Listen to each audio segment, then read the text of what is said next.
If you've got an online store, I can promise that you are leaving money on the table. And today I'm going to share with you 10 changes that you can do, all in under a minute each, that are going to get customers to buy from you faster, get them to spend more money with you, and get them to come back again. All of these changes are quick, they're dirty, and they're proven, and we're going to do it in rapid fire. Let's go. Now, the first one we're going to do is what we call the pitch. It's a small snippet of text that we put at the top of a product page, and it is one paragraph that tells the person exactly what this product does and what the outcome of using this product is. Let me demonstrate on my store. I sell a product which is called liquid instant coffee. It's a coffee concentrate. Not everybody knows what this is. So I want to be able to tell the person, in a short sentence what it does and how it benefits them. So let me read that to you. Instantly make a cafe quality coffee in seconds. Simply add 1 dose of liquid instant coffee to milk or water to create any coffee based drink you like. So you can see what we've done there. A simple piece of text now tells the person exactly what the product is. They don't need to go digging. They don't need to investigate. They know what it does and what it does for them. And this is super simple to implement. It's just a block of text that you put at the top of a product page that tells someone what your product does. Now, the second one is we want to remove all risk for the buyer. Now, when someone makes a decision to buy, they want to, weigh up all their risks. They want to make sure that if they're spending money with you, that it's not going to be a waste of their money. And the way we do that is we want to make it a win-win situation. We want to make it an easy yes for your customer to click add to cart. So the things that we can do here is we can add guarantees, we can add trials, we can add really strong refund policies. We basically want to make it that if someone buys it and it goes wrong, that they're not going to be out of pocket. Let me show you what I've done on our store. Under our add to cart button, we've put this little one here, which is a 30-day trial, love it or your money back. Now we've got a pretty unique product. If someone buys it and they don't like it, we're going to give them their money back, which means there's no reason not to buy it, right? It's a win-win situation for everyone. Now I can hear what you're saying. You can't do this because, people are going to game it. You don't want to be giving away free product. But let me tell you something, people don't actually claim this, right? I've had this on my store, for the last 12 months, and maybe 2 or 3 people have actually asked for their money back. Now that far outweighs the increase in conversion rate that we get by having this here, because this does 2 things. Not only does it remove the risk and make it a no-brainer to buy the product, but it shows that you believe in your product. If you're willing to give a free trial, then you're instantly saying that your product is good quality and people are going to buy it. Now, number 3 is so simple, but I still see so many people getting it wrong, and is by having a high contrast add to cart button. The add to cart button is the most important thing on this page. It's the focus, it's the attention, it's the thing that you want people to click. So the color needs to be completely contrasting to the rest of your site. It shouldn't be branded and look beautiful in the same color as the rest of your site. It needs to stand out. It needs to get people's attention. And that's not just so they know where to click, but it's when they scroll past it, they're going to look at it and they're going to see it. And it puts psychology in that they need to add to cart or buy the product. So as you can see here, most of my site is red, everything's red, but the only button that they click is black. Everything else is red. This is the add to cart button. So for your add to cart button, it has to be high contrast. It shouldn't be, an outline button or anything like that. Now, before we move on to the next one, I'll give you a little bonus on your add to cart buttons. Now, on a lot of Shopify stores, we see a buy now with Apple Pay or Google Pay or Shop Pay or PayPal, right? They are actually the worst. And I'll tell you why. When you click those buttons, they take the person from this product page directly to the cart. That sounds great, removing the friction. But it's not great because it removes any ability to cross-sell, any ability to upsell, any ability to add more items to the cart. It actually reduces your average order value and actually doesn't improve your conversion rate. So a big tip is remove any one of those dynamic checkout buttons. Now, the only caveat to that is if you have a single product store and you don't sell anything else, then they're good. Otherwise, remove it. Now, this 4th one is super simple but exceptionally effective, and it is getting the attention of your customer and focusing on the things that you want them to buy. This is how we're doing it on my store. As you can see, people have a number of options to buy from my products. They can either buy 1 bottle, they can buy 2, 3, 4. Now I've added this little popular badge here. Why is that? Because I want people to buy more than 1 bottle. Okay, so if they buy 1, they're only spending, $29.95, but if they buy 2, they're spending $57.95.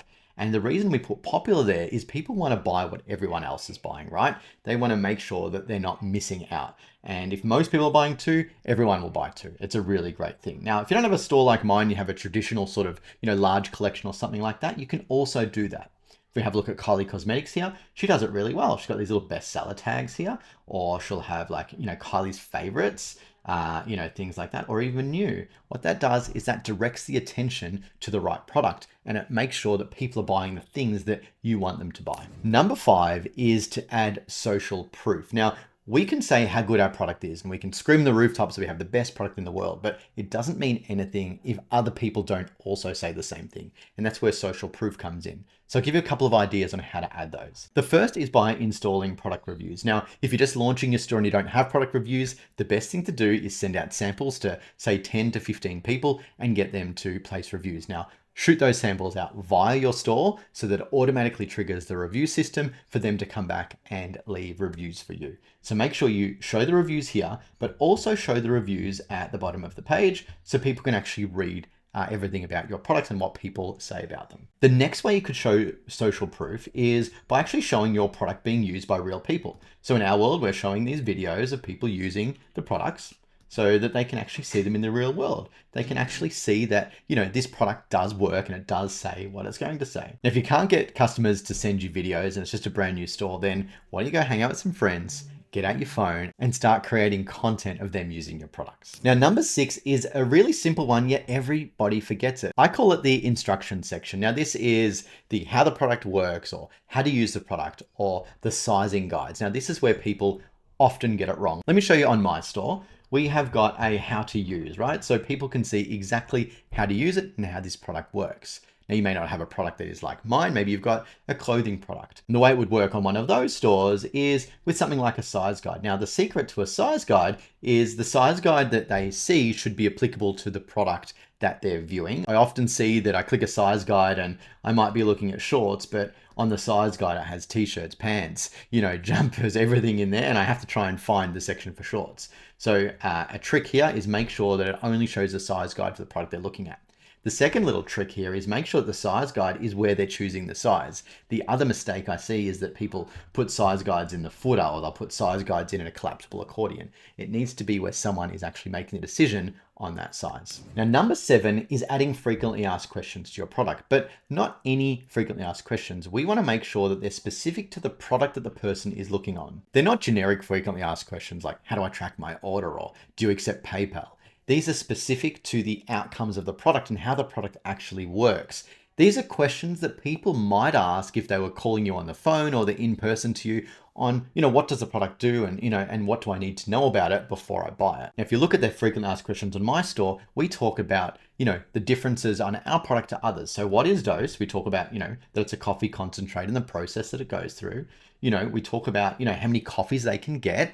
We talk about why it's different to coffee or pods. We talk about where it's made, whether or not I have any equipment. So these are things that people might actually ask when they're buying the product. We're not doing generic FAQs here. We're doing product specific FAQs. Now, number 8 was one that I picked up from Amazon. And this is by adding clear delivery information on your product page when someone is ready to buy. People want to know when they're going to get something and how long it's going to take to get there. They just want to be confident that when they buy it, that they're going to receive it and they can expect it. Now, the shorter the time to receive it, the more likely they are to buy it. I'm sure you've been on Amazon where you've gone to buy something and it'll be like, if you order today or order within the next 2 hours, you'll receive it tomorrow or you'll receive it today. You're going to buy it straight away. Even if you don't need it today or tomorrow, just knowing that you're going to get it, you're going to buy it. So you need to do that on your store.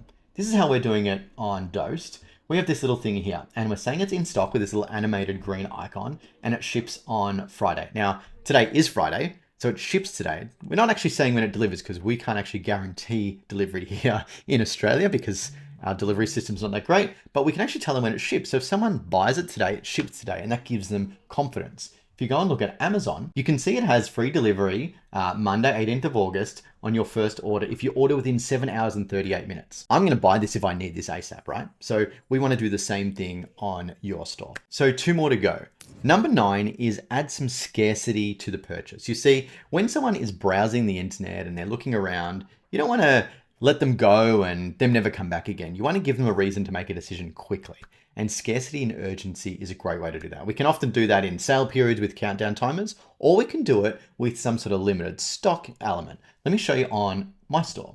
So we can see here is we've got this low stock element here. Hurry, only 3 items left in stock. And then we can see that, there's this little bar that goes across. That signals to them if they were to leave, they may actually, lose out on this product, and it gives them a reason to click add to cart. You can see this at work over in Amazon as well. You can see there's only 4 left in stock here. It's going to make me want to buy this product straight away. Now, number 10 is a bit of a no-brainer, but a lot of people forget to do it. Let's just say you're discounting a product or a product is on sale. Sometimes we just add a little coupon code. But what we actually want to do is we want to show the savings, or we want to show the strike through and the discount that someone's going to get. Because once someone sees a discount, it instantly signals to them that this is a deal that they want to buy and they're not paying the same price as everybody else. So if you have a look on my store, this one says 10% off every order, but we actually show the discounted price they pay. We show them how much they're going to save. If we have a look over on Kylie Cosmetics site, you can see we've got the strike through here was 110, now pay 99. These are just little psychological signals that make people buy. So let's recap the 10 changes that you can make in the next 10 minutes. 1,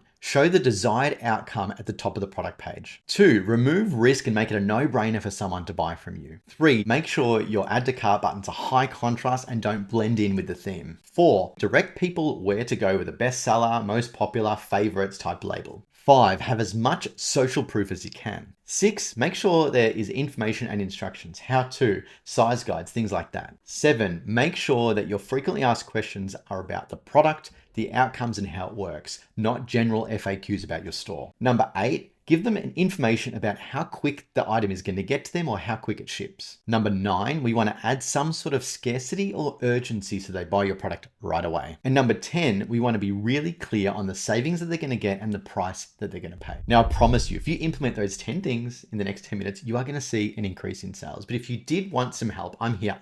We run a program called the e-commerce bootcamp where we work with founders just like you to help you go from side hustle to a freedom business, as quickly as possible. We roll out a game plan, a roadmap. We teach you everything that you need, especially the things that we talked about in this video. If you want to join, you can head to ecomacademy.co/bootcamp and you can join straight away and get instant access to our training, to me, to the live classes, everything. Love to see you in there. Otherwise, if you just want to binge me on YouTube, I've got lots of very useful content, and here's 2 videos that are going to be perfect for you next.